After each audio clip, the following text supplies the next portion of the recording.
የጠንቋይ ልጅ ቤትሽን ነው የምናስቀረቅርልሽ። እከካ ጀነራል ባለፈ እንዳውም እናትሽ እንደዚህ ተብሎ የተሳደበ ሰው ነው። ውረድ ነገር ይናገሩ። አላህ በእኛ ላይ ዋሽተዋል ብሎ ሲናገር አይቻልም። አዳምጠኝ አዳምጠኝ።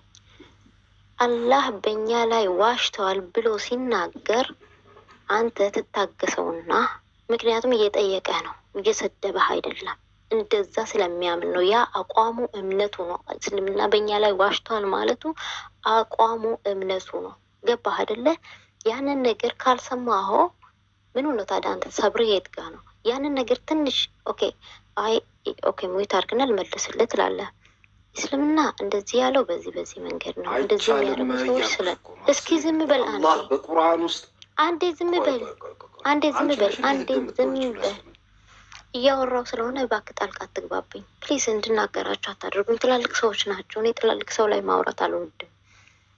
አንድ ክርስቲያን መጥቶ እኛ 3 አምላኮች ብለን አናመልክም፣ 3 ስላሴ 3 አማልክት ይላል ቁርአን፣ ይሄ በእኛ ላይ የተዋሸ ነገር ነው፣ እውነት አይደለም አለ። መብቱ አይደለም? እንደዚህ ብሎ መጠየቅ አይችልም። አይመለከትሽም እያልኩሽ እኮ ነው። አንተን ራስ አይመለከትም። መውጣ ቁርአን ውስጥ ከልክሏል። አዳምጪ። የጠንቋይ ልጅ ቤትሽን ነው የምናስቀረቅርልሽ። እከካ ጀነራል ባለፈ እንዳውም እናትሽ እንደዚህ ተብሎ የተሳደበ ሰው ነው። ውረድ ከዚህ ላይ ፈይሰል ዝም በል ባዳምተው ይተፈስተው ያወራ። እስኪ አንድ ጥያቄ እኔ ልጠይቃችሁና እስኪ መልሱልኝ። እሺ አሁን እዚህ ጋር ያለነው ሙስሊሞች ነን እንዳለ አይደለ? እሺ እነዚህ ሰዎች ስለ ኢስላም ያላቸው፣ ስለ አላህና መልእክተኛው ሰለላሁ ዐለይሂ ወሰለም ያላቸው ነገር የተደፈነና በጥላቻ ላይ የተመሰረተ ነው። እስኪ ሁላችንም እንረጋጋና እንዴ። እሺ እቤታቸው ስንሄድ አያስወሩንም። ይሄን አጋጣሚ እዚህ በሚመጡ ሰዓት አሁን ምሳሌ ቅድም አይታችሁ ከሆነ ስታስቆማቸው ነበር አይደለም? ስለዚህ ያንን ያለባቸውን ችግርና ስህተት የት እንግለጥላቸው? እሺ በዚህ አጋጣሚ ካልሆነ ማለት ነው። ስለዚህ እዚህ እኛ ፊት አንዴ ስለተናገሩ እኛም የምናብድ ከሆነ ያ ንግግራቸው ሁሌ ይቀጥላል። ግን አንዴ ተናግረው እዚህ ጋር ያለባቸውን ችግር ካጸዳ ነው ሌላ ጊዜ ያን ነገር እንዳይደግሙት ይሆናል። ሌላው ቢቀር ከታች የሚሰማው ሰው ያን እንዲረዳ ይሆናል። አልስማማም ሀሳብ ኡስማን፣ ይሄ ተገቢው ቦታ አይደለም። ቆይ ጨርስና ታወሪያለሽ። የኔና ያንቺ መስማማት አለመስማማት ሳይሆን ዳዕዋ ሲደረግ እንዴት ነው፣ ወደ ኢስላም ስንጣራ እንዴት ነው 3 አምላክ ያመልካል ትሉናላችሁ፣ ቁርአን ላይ ተሳስታችኋል ሲሉን ምን እናድርጋቸው? እሺ ይሉት አንተ ብለን ነው ማባረር ያለብን? ያ እንዳልሆ እሺ በሐላል አዳምጠኝ ኡስማን፣ በሐራም መንገድ ወደ ሐላል መጣራት የተከለከለ በቃ አይቻልም። አላህ ነው ሂዳያ የሚሰጠው። ሐራም መንገድ ብሎ ነገር የለም። ታላ ቆይ እስኪ አዳምጥ። ቆይ ኡስማን በግልጽ እሺ ቀጥል።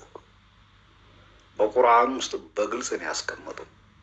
አይቻልም እንደዚህ አይነት ቦታ ላይ ቁጭ ብሎ። ነብዩ እኮ እየተሰደቡ ራሱ ይሰብኩ ነበር፣ እየተደበደቡ ራሱ። ፍራውን እኔ አላህ ነኝ ስለ ራሱ አላህ ፍራውን እኔ አላህ ነኝ እኔ አምላካችሁ ነኝ ስለ ራሱ በጥሩ መንገድ ሂደህ ጠይቅ፣ መልስለት፣ ተጣራ ነው የተባለው። እናንተ ትዕግስት ከሌላችሁ አትምጡ። እንደዛ አይደለም ይፍናን። ይኸው ልንገርሽ፣ እነዚህ አንቺ ቤት የሚመጡት ሰዎች መልስ የሚፈልጉ አይደሉም እንዴ። ቁርአን እንደዚህ ይላል ብለው እስቲ ሄደው ይጠይቃሉ እንዴ? አይጠይቁም። ሄደው መጠየቅ ያለበት ቦታ ሄደው ሌሎቹ ቤት ሄደው አይጠይቁም። ቆይ አንዴ ፍናን እየላስረዳሽ። ስለዚህ አንቺ የምታደርጊው ምንድነው? ሀሳብ አለሽ፣ የራስሽ የሆነ ሀሳብ አለሽ፣ ማድረግ የምትፈልጊው ነገር። እስልምና እየዋሸ እንዳልሆነ ማሳየት ትፈልጊያለሽ። ቤትሽን ከፈትሽ አይደል? እኛ የምንልሽ ማኔጅ አርጊ። ምክንያቱም ሌላ ካፊር ቤት የሚሰደበው ስለሚበቃ እዚህ ሲሰደብ ማየት አንችልም። ይፍናል እኔ ሌላ ነገር አልሽልም፣ ግን ስነስርዓት አስይዤ የተሳደበን ሰው ፈጥፍጭ አታባብስ። እኔ እኮ እየጨውኩ ነው፣ ወላሂ እየጨውኩ ነው። መጮህ አይደለም ሰማ የሚያስፈልገው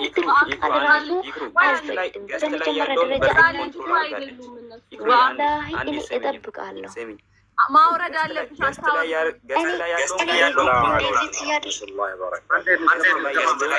አድርጋለች ግን ኮሜንት ነው በጣም መቆጣጠር ያቃታት። ለምን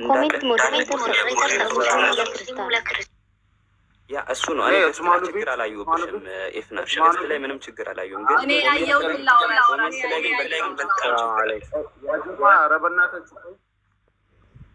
እኔ አንድ ጊዜ ሰላም አለይኩም ሰማላ ተራው ሰላም አለይኩም ወአለይኩም ሰላም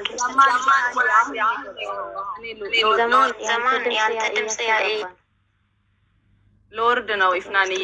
አደራ ምልሽ ነገር እኔ ማለት ነው ካፊር ቤት የምናየውን ነገር አንቺ እህታችን ጋር ማየት አንፈልግም። ከተሳደቡ አውርጃቸው ነው የምልሽ። እሺ ለምሳሌ ጠዋት ማለት ነው አንዷ ቆይ ልጨርስልሽ። ወላሂ እኔ እንደዚህ አይነት ነገር አልወድም። እኔ ለምንድነው አሁን እኔ እናንተ ላይ የምቆጣው? ለምንድነው ልክ እኔ ቤት ከፍቼላችሁ ነው ነብዩንና አላህን ተሳደቡ ብዬ ዝም ብዬ አንዴ ዝም በይ አንዴ አነጋገራችሁ እንደዛ ነው። እሺ እስልምና አታሰድም ለምን ትላላችሁ? እኔ አንድ ትርፍ ቃል ራሱ እንዲናገራሉ ከመጠየቃቸው በፊት አሁን ለምሳሌ አንድ ሙስሊም እዚህ ላይ ካለ ማንን ነው መጠየቅ የምትፈልገው ብዬ ክርስቲያኑ ልጅ ጠይቃለሁ። ስም ይጠቅሳል። ጀማልን ነው መጠየቅ የምፈልገው ካለ ጀማል ልትመልስለት ትችላለህ ወይ ይላለሁ። አዎ ይላል።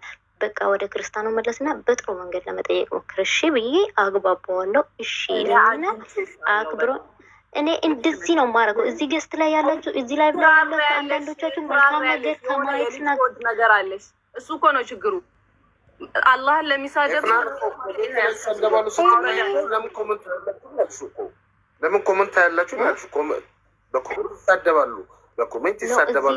መልስ የሚመልስ እኔ ያልኩ ነው። እንደዛ ሁለት ደቂቃ እስኪ አንዴ